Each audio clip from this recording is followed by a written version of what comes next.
Noël de Chouan. Depuis 3 jours, il neigeait sans presque discontinuer. Sous le ciel bas et noir, la lumière était comme morte. On n'eût pas vu clair en plein midi, n'était l'éclat triste de toute cette blancheur qui couvrait le sol. Çà et là, des troncs d'arbres émergeaient, des chênes courts, bossués, trapus, tordus, pareils à des squelettes ramassés sur eux-mêmes et tout recroquevillés par le froid. Il n'y a guère qu'en Bretagne que les pauvres arbres, martyrs du vent, ont ces attitudes douloureuses, ces formes tourmentées. Et c'est en effet au pays d'extrême ouest que ceci se passait, dans l'hiver de 1793, la veille de Noël. Quand je dis veille de Noël, c'est une façon de parler, car de Noël, cette année-là, bien peu de gens se souciaient.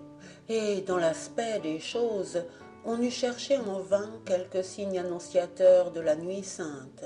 Depuis de longs mois déjà les églises s'étaient vêtues de solitude et de silence. Elles étaient, au milieu des maisons des bourgs, comme des veuves ou comme des tombes. L'herbe poussait entre leurs dalles disjointes. Les autels ne connaissaient plus d'autre guirlande que la moisissure des mousses, parures funèbres des lieux abandonnés.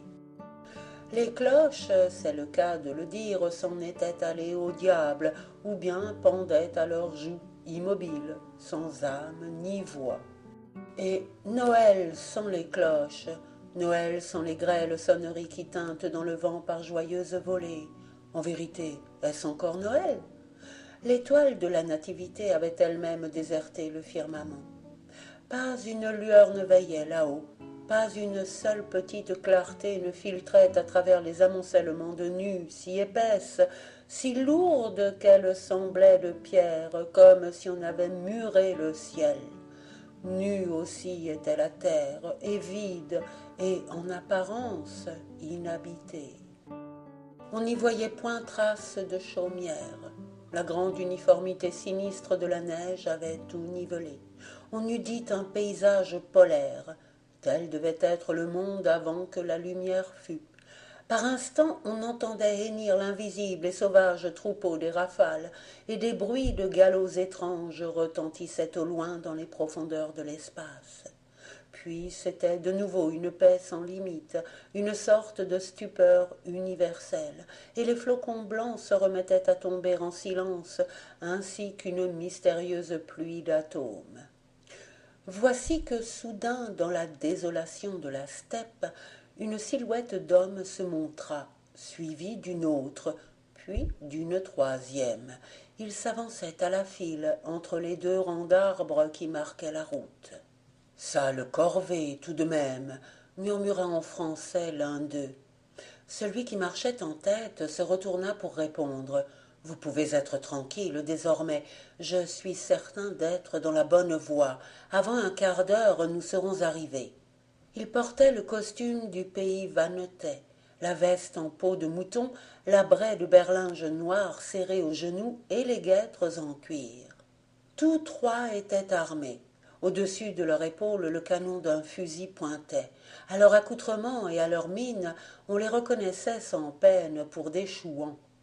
Tenez, maître, continua l'homme qui paraissait être le guide, cette fois j'en suis sûr, nous sommes à la croix de Kéralzy, la ferme est à droite, une centaine de pas tout au plus. Ils enfonçaient dans la neige jusqu'à mi-jambe. Un vague tertre se dessina. L'homme dit « Motus, ce sont les bâtiments ». Ils en firent le tour d'un pas précautionneux, tâtant les murs pour trouver la porte. « Voici », fit le guide à voix basse. Les deux autres armèrent leurs fusils, après avoir enlevé le mouchoir qui enveloppait la batterie pour la préserver de l'humidité. La ferme semblait vide. L'oiseau aura été prévenu par quelque traître, prononça celui des trois hommes qui n'avaient pas encore parlé, et il aura déguerpi. À ce moment, dans un appentis adossé à la maison, une vache meugla. S'il avait été prévenu, maître, il aurait amené le bétail, observa le guide. En tout cas, frappe. Le poing de l'homme s'abattit sur les ais de chêne qui rendirent un son sourd, le lugubre gémissement d'une planche de cercueil. Une voix faible répondit de l'intérieur en breton. « Je vais ouvrir. » Un verrou cria, le loquet fut soulevé, et par la porte entrebâillée les trois chouans entrèrent. Des ténèbres épaisses emplissaient le logis. La voix faible au timbre enroué reprit dans l'obscurité. « Pardonnez-moi, je ne vous attendais point de sitôt. Ma mère me disait encore tout à l'heure que vous ne viendriez que sur le coup de minuit. Mais il y a de la braise dans l'âtre, sous la cendre. Je ne serai pas long à allumer la chandelle de résine. » Une flamme bleuâtre brilla au bout d'une de ces allumettes primitives que les paysans d'alors fabriquaient avec des tiges de chanvre desséchées et enduites de soufre. Puis, à l'angle de la cheminée, la chandelle de résine assujettie à une pince en fer se mit à brûler en crépitant. Et les hommes virent debout sur la pierre de foyer un garçonnet en chemise qui leur souriait doucement. « Si vous voulez bien me permettre, dit-il, je me recoucherai, car depuis le commencement de cet hiver, je suis tout à fait malade. » Malade, oh oui, il n'était pas besoin d'être grand clerc pour s'apercevoir qu'il se mourait. C'est à peine si un souffle de vie animait ce pauvre squelette d'enfant tout mangé par la phtisie. Les trous de ses yeux démesurément dilatés par la fièvre étaient comme percés à jour dans sa figure transparente. Voyant que les trois hommes le regardaient d'un air de pitié, il ajouta « Je guérirai peut-être à la belle saison, mais ce froid me glace. » Il se hissa péniblement sur le banc placé en avant du lit clos, en guise de marchepied. « Ah, j'oubliais, fit-il en se retournant. « L'ajonc est là, près de vous. Il est bien sec et prendra feu tout de suite. Seulement, je vous prierai de souffler vous-même sur la braise. Moi, je ne pourrais pas, j'étoufferais. » Une quinte de toux l'interrompit, si violente qu'on eût juré que tous ses petits os allaient voler en éclats. Celui des chouans qu'on appelait maître le souleva dans ses bras, le déposa avec toutes sortes de précautions sur la mauvaise couette de balle qui garnissait le lit et ramena sur lui les couvertures. Le visage de l'enfant exprimait une joie singulière, un ravissement infini. Il s'était remis à parler, à mots entrecoupés, et baisait avec effusion la main du chouan qu'il avait retenu dans les siennes. Une claire flambée rayonnait dans l'âtre. Le petit malade s'étant assoupi, le chef de bande était venu s'asseoir auprès de ses compagnons. « L'aventure est piquante, commença-t-il. J'arrive dans le dessein de fusiller le père, et voilà qu'il me faut bercer l'enfant. Boishardy jouant à la nourrice, nos amis refuseront d'y croire. C'est étrange, en vérité. Ce môme-là, avec sa mine de cadavre et sa voix si triste, m'a remué jusqu'aux entrailles. Notez que je n'ai pas compris ça à ce qu'il nous chantait. À propos, Pendir, qu'est-ce qu'il nous racontait donc dans son satané breton? Ah, d'abord, mets une sourdine, s'il te plaît, à ton instrument. J'entends qu'il repose en paix, ce gamin. » Le guide, ainsi apostrophé, demeura un instant sans répondre. Enfin, il dit très bas, en jetant un regard inquiet vers le lit, « Je pense que la maladie a troublé le cerveau de l'enfant de Kéralzy. Plus je réfléchis à ces paroles, plus je les trouve dénuées de sens. » Il avait le mot folie sur les lèvres, mais n'osait le prononcer. Cela porte malheur. Traduis-les, ces paroles, et ne fais pas tant de façons. Pendir répéta en français l'énigmatique phrase par laquelle l'enfant les avait accueillis. « Il nous attendait, mais seulement sur le coup de minuit, » murmura Boishardy. « Voilà qui est bizarre, en effet. Nous tirerons cela au clair. Je soupçonne là-dessous une ruse du fermier. Je vous le dis, il aurait eu vent de notre visite. Mais d'abord inspectons les lieux. Tout ceci n'est pas naturel. Fleur d'épine, allume la lanterne, » commanda-t-il en s'adressant à l'autre chouan. Ils firent sans bruit le tour de la maison, ouvrant les armoires, sondant avec le canon de leurs fusils les coins obscurs. Ils visitèrent ensuite les dépendances. Dans l'étable, ils ne trouvèrent qu'une chèvre et la vache qui, à leur arrivée, avait meuglé. Dans l'écurie, en revanche, 2 chevaux de belle encolure dormaient debout, la tête appuyée au rebord de la mangeoire. Leur perquisition terminée, ils rentrèrent sans avoir vu trace de l'homme qu'ils cherchaient, du fermier de Kéralzy, Yvon Lestrezec. La semaine d'avant, un chouan poursuivi par les Bleus s'était réfugié dans la métairie, et pendant une journée, Yvon Lestrezec l'avait hébergé et nourri. Mais la prime promise à qui livrerait un rebelle avait tenté la cupidité du paysan. Il avait lui-même livré son hôte à la gendarmerie, prévenu par ses soins. Pour ce fait, le comité exécutif des chouans siégeant à Vannes l'avait condamné à mort. Le jugement décrétait qu'il serait fusillé en pleine figure, à bout portant, dépouillé de ses hardes et ligoté tout nu au calvaire de Kéralzy, avec le nom Judas inscrit au couteau sur sa poitrine. Boishardy avait été chargé de l'exécution de la sentence. Il s'était mis en route malgré la neige, malgré ce vent d'enfer qui faisait rage, malgré les postes des Bleus disséminés dans toute la région. Comme aide de camp, il s'était adjoint Fleur d'Épine. Pendir, en français tête d'acier, un braconnier de Tréguinque, batteur de pays, remplissait la double fonction de guide et d'interprète. On sait le reste. Grand, souple, avec de larges épaules et une taille de fille, la face rasée de frais, les yeux francs et audacieux, le nez en bec d'oiseau de proie, les lèvres sensuelles et dans la physionomie un mélange de rudesse et de bonté, tel apparaissait Boishardy à la lueur du feu d'Ajon, où il venait de reprendre place entre ses 2 acolytes. Émile Souvestre, dans les souvenirs d'un bas breton, 2e série, trace de Boishardy le portrait suivant. Les royalistes des côtes du Nord avaient pour chef un des hommes les plus actifs et les plus entreprenants qu'ait jamais produit aucune guerre civile.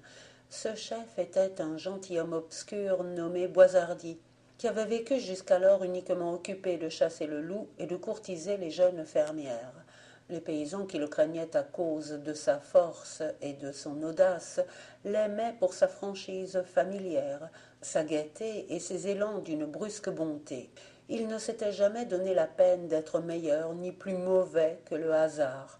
C'était un de ces hommes d'instinct, destinés à devenir populaires, parce qu'ils ont le bonheur d'avoir, à côté de chaque vertu, un défaut qui la rend visible aux yeux grossiers de la foule. Capables de mauvaises actions quand la passion les pousse, mais non d'une méchanceté, parce que la méchanceté suppose la corruption et le parti pris, nature cahoteuse qui plaise comme les paysages accidentés et les arbres rugueux par le seul charme de la vie et de la variété. Par l'entrebâillement des volets du lit, le petit malade réveillé se pencha vers le groupe des chouans. Ses cheveux couleur de paille s'ébouriffaient autour de son visage exsangue d'une pâleur de vieille cire. « Vous désirez peut-être manger ?» fit-il. « Il y a une tourte de pain de seigle dans la huche, et sur la planche qui est là-haut, suspendue à la poutre, vous trouverez dans un plat d'étain une tranche de lard fumé. » Pendir transmit cette offre au chef de bande. « Remercie-le, » répondit celui-ci. « Sa politesse n'est pas à dédaigner. » L'instant d'après, ils étaient à table, tous les 3. La course dans la neige leur avait creusé l'estomac. Ils soupèrent avec appétit. Sur l'ordre de Boishardy, le guide interprète, sans perdre une bouchée, se mit en devoir d'interroger l'enfant, traduisant en breton les questions du maître et en français les réponses du bambin. « N'as-tu pas dit que tu nous attendais? Tu sais donc qui nous sommes? »« Certes, oui. Il y a 3 ans, quand on faisait encore le catéchisme à l'église du bourg, j'y assistais tous les samedis. Le recteur, celui qui s'en est allé chez les Anglais, nous a souvent raconté votre histoire, et j'ai bien retenu vos noms. »« Lesquels, s'il te plaît ?»« Gaspard, Melchior et Balthazar, » débita l'enfant tout d'une haleine sur un ton de leçon apprise par cœur. « Le cher innocent, il nous prend pour les rois mages, » murmura Boishardy.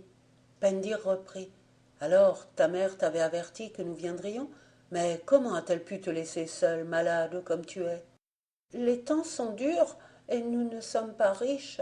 Depuis quelques jours, elle accompagne mon père chaque soir au manoir des Saliou, à une demi-lieue d'ici. Ils y passent la nuit à tailler du lin et ne rentrent qu'à l'aube. Ce n'est pas que ça leur plaise. Ma mère pleure toujours en m'embrassant au départ. Mais le père, lui, dit il le faut, et ils s'en vont. Quand on est pauvre, on ne fait pas ce qu'on veut. Boishardy pensait le rustre s'est méfié s'il n'a été prévenu, mais je trouverai moyen, quoi qu'il fasse, de lui régler son compte. Ce soir, continua l'enfant, ils m'ont dit si l'on vient frapper, va ouvrir et n'aie pas peur. Rappelle-toi que la nuit de Noël, les envoyés de Dieu courent les chemins. Fleur d'Épine s'écria. Au fait, c'est nuit de Noël, nous réveillons-nous en ce moment. Ainsi, demanda Pendir, tu n'as pas eu peur de nous. Au contraire, j'ai été bien content. Durant tant d'années, je vous ai attendus en vain. J'avais beau mettre mes sabots dans le coin de l'âtre, je n'y retrouvais le lendemain matin que la paille de la veille. J'en étais venu à croire que Kéralzy n'était pas sur votre route.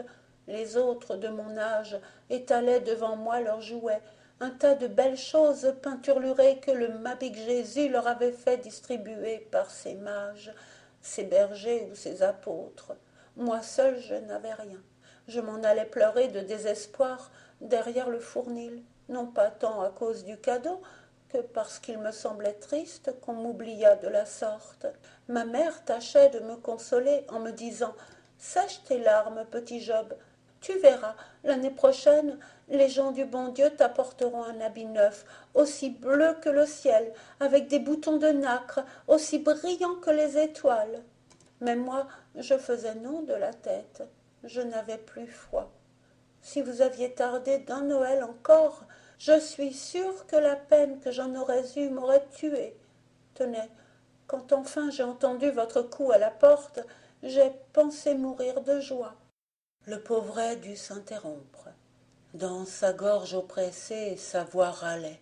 Il fit cependant un dernier effort pour demander « Dites, vous me l'apporterez, n'est-ce pas, l'habit bleu aux boutons de nacre ?» Boishardy s'était levé d'un bond. Sur ses joues roses, deux grosses larmes roulaient. Il tira sa montre. Elle marquait 10 heures. « Pendir, fit-il, réponds-lui qu'il dorme tranquille, et que demain au lever du jour l'habit sera étendu au pied de son lit, veste, gilet et pantalon.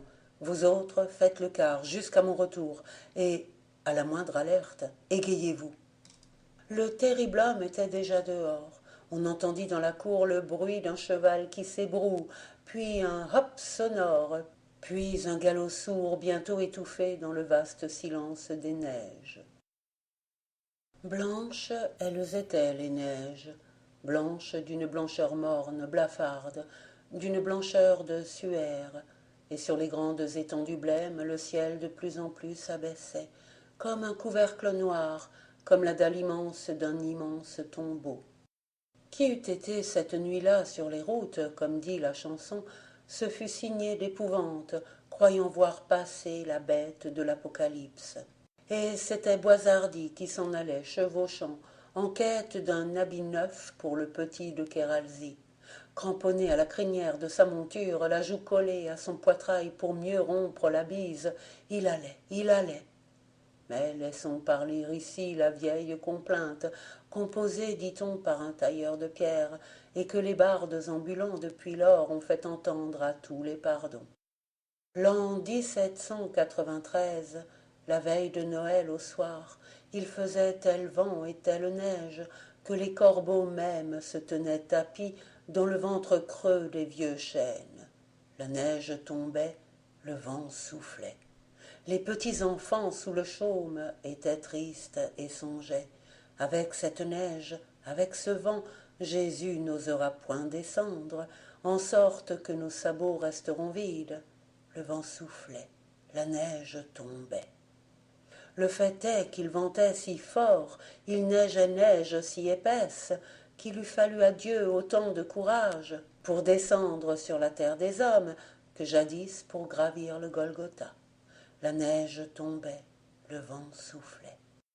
Malgré la neige, malgré le vent, par vaux et monts, sur un cheval nu, sans étrier ni mort, sans selle, Boishardy courait cependant. Qu'importe le temps au chouan, le vent soufflait, la neige tombait. Il n'a pour éclairer sa route que le feu qui sort de ses yeux, luisants comme des escarboucles. Il crie à la bête, plus vite que la mort va la bête. La neige tombait, le vent soufflait. Au trou des talus, les chouettes se demandaient l'une à l'autre où va Boishardy de ce pas. Quel nouveau meurtre a-t-il en tête? Quelle ferme va-t-il brûler? Le vent soufflait, la neige tombait. Le rouge-gorge, oiseau du calvaire, aux chouettes a répondu. Boishardy, le massacreur d'hommes, pour une fois a changé d'âme, puisse Dieu lui en savoir gré. La neige tombait, le vent soufflait. Boishardy galope, pour exaucer le dernier vœu, le vœu d'un innocent malade, dans le lit clos de Kéralzy. Qu'il prenne garde, la mer monte. La petite ville se tassait, toute noire sur le gris de l'horizon, de l'autre côté d'une de ces grèves profondes que l'océan creuse dans les failles de la terre bretonne et que le flot ne visite guère qu'aux grandes marées d'équinoxe. Le dur sabot du cheval de ferme sonnait maintenant sur une chaussée de galets. Une âcre odeur de saumure montait des ténèbres. Soudain, bêtes et cavaliers sentirent le sol se dérober sous eux. Une chose mouvante, glacée, sinistre, les engloutissait sans bruit. La mer, pensa Boishardy. Je n'avais pas prévu ce détail. Il enfonça les deux genoux dans les flancs de sa monture, râlant, à demi noyé, et, ayant saisi entre les dents une de ses oreilles dressée d'épouvante, « Hang !» fit-il. Sous cette morsure sauvage, l'animal bondit avec un hurlement de douleur. « Sauvé !» s'écria le chouan. Ils étaient déjà sur l'autre rive. L'aubergiste de la tête de loup fut long à réveiller. Il montra enfin à la lucarne sa grosse figure congestionnée. « Qui est là ? Pour Dieu et le roi !» proféra Boishardy. « Ouvre vite, triple endormi, si tu ne veux que les compagnons te fassent perdre avant peu le goût des draps. » Maître Jean Taridec ne se le fit pas répéter 2 fois. Sa femme, sa fille, l'événesse, le palefrenier, tout le personnel de la tête de loup fut bientôt sur pied. D'abord qu'on soigne le cheval. J'entends qu'avant une demi-heure, il n'est plus un poil de mouillé. N'oublie pas de verser une chopine d'eau de vie dans son avoine. Cet ordre donné au garçon d'écurie, le chef de bande se tourna vers l'aubergiste qui grelottait dans sa graisse, un peu de peur, beaucoup de froid, n'ayant passé de son vêtement que les pièces les plus sommaires. « Toi, pour t'apprendre ton métier de chouan, je devrais bien t'emmener en cet état faire un tour de ville. Mais je suis bon prince, va t'habiller pendant que je ferai prendre à mes semelles un air de feu. » La Maritorne, aidée de l'événesse fine fleur des côtes au parfum de goémon frais, avait ranimé la cendre du foyer en y jetant une brassée de copeaux. Elle disposait le trépied, et sur le trépied la poêle, tandis que la jeune fille battait des œufs. Boishardy assistait à tout ce manège du centre d'un nuage de vapeur flottant autour de son accoutrement détrempé. Il s'exhalait de la cuisine proprette et chaude une torpeur de bien-être qui l'envahissait. Si endurant qu'il fût à la fatigue, sa marche du jour, sa chevauchée de la nuit avaient endolori ses membres. Et puis on a beau être un aventurier, un fanatique de la vie nomade, on n'en subit pas moins le charme momentané d'une maison close au vent qui vente, d'un abri paisible et sûr, égayé par les sursauts de la flamme dans l'âtre et par les mouvements onduleux d'une belle fille qui va, vient, s'empresse et laisse rire dans ses yeux d'esclave soumise la joie qu'elle a de vous servir. Déjà le chouan se voyait étendu après un copieux repas abondamment arrosé dans un lit de ouate tiède fleurant les lavandes du printemps dernier. Mais par une subite association d'images, il se rappela l'autre lit, là-bas, le lit de Kéralzy avec son banc de chêne, ses volets sombres, sa couette de chanvre bourrée de vieilles balles, ses toiles d'araignées peuplées de mouches mortes et ses tristes couvertures en loques où un pauvre être de 12 ans agonisait sans plainte en rêvant d'une veste à boutons de nacre trop longtemps désirée en vain et qu'il avait grande chance de ne porter jamais. Il secoua sa lourde tignasse brune toute ruisselante d'eau de mer, et poussant du pied la poêle où commençait à bruire doucement la chanson du beurre rissolé, « Ta, ta, ta !»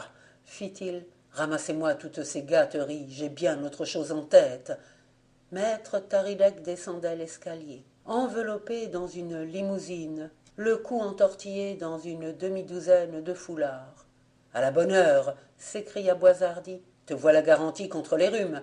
Dis-moi, tu as bien parmi tes amis quelques boutiquiers tailleurs ?»« Certes. » »« Courons-y de ce pas. » Le marchand, réveillé en sursaut, pesta sans doute quelque peu contre cet acheteur nocturne à mine de forban, mais la vue d'une poignée de jaunets calma vite sa mauvaise humeur.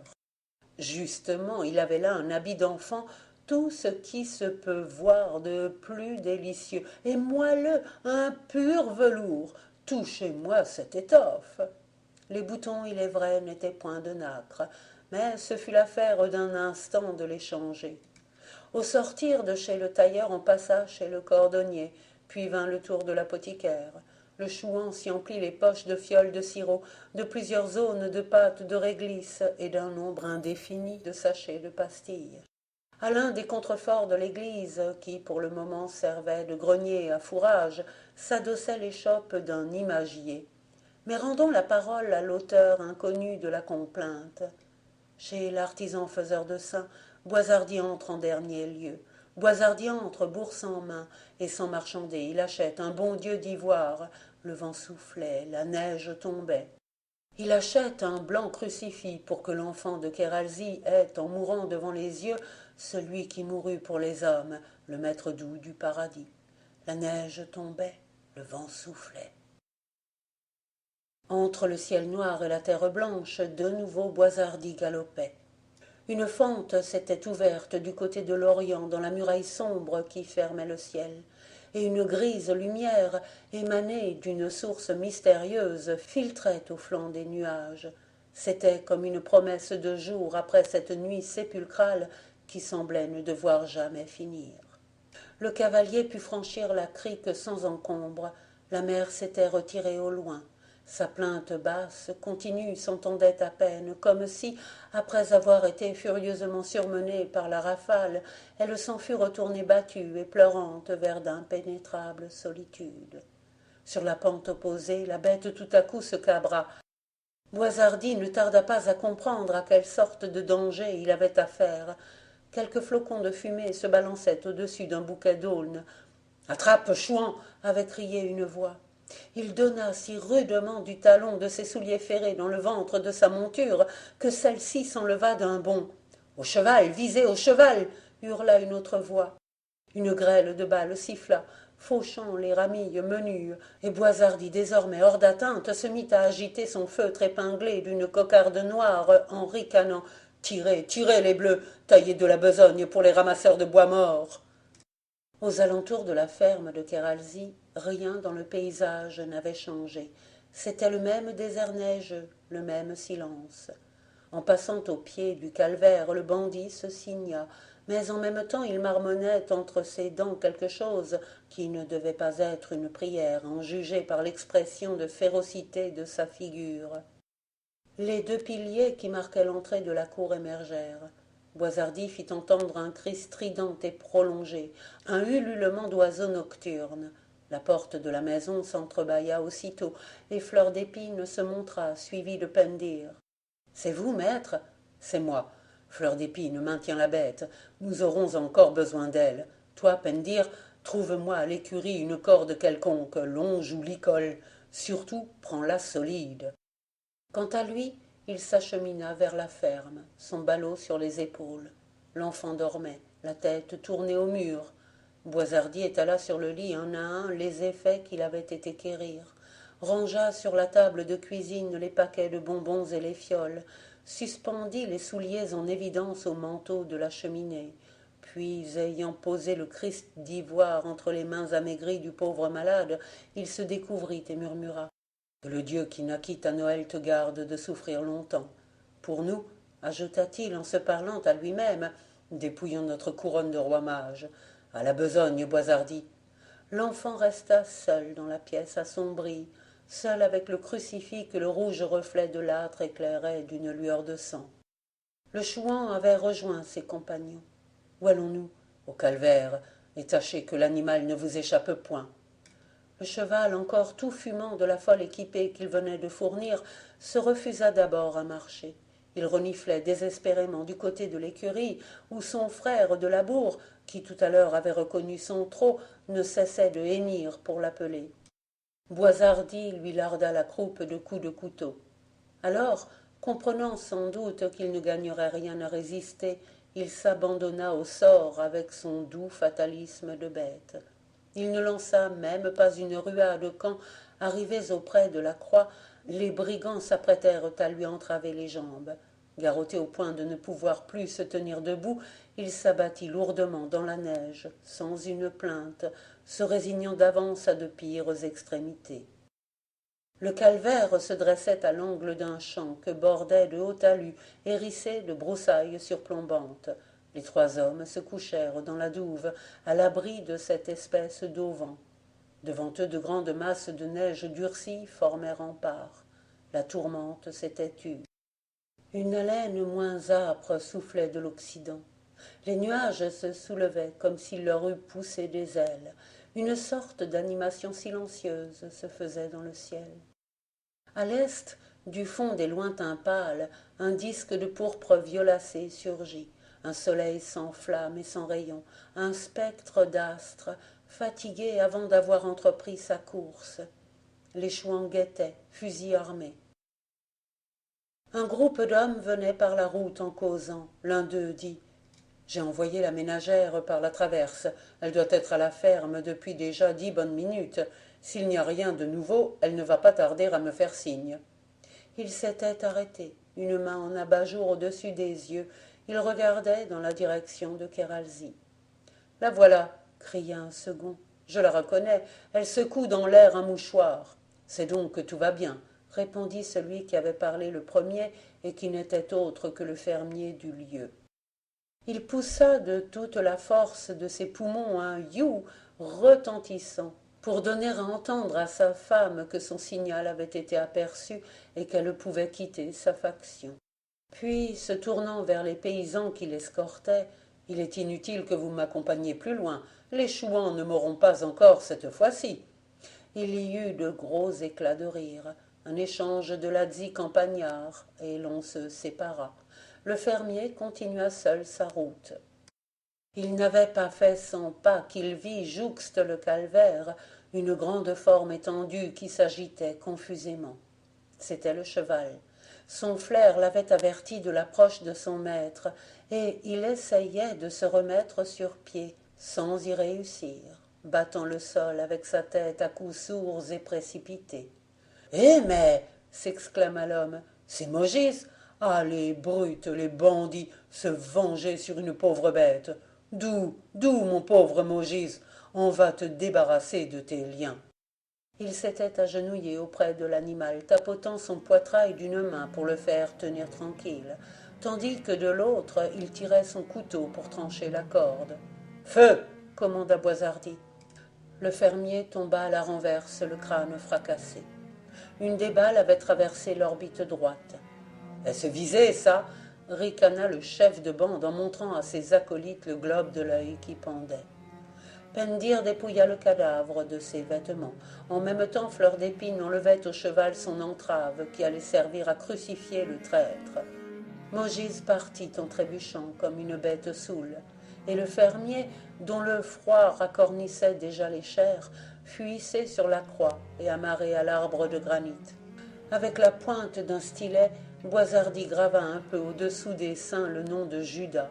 Il apporta à cette sinistre besogne l'application d'un calligraphe, toute sa maestria de sculpteur en peau humaine.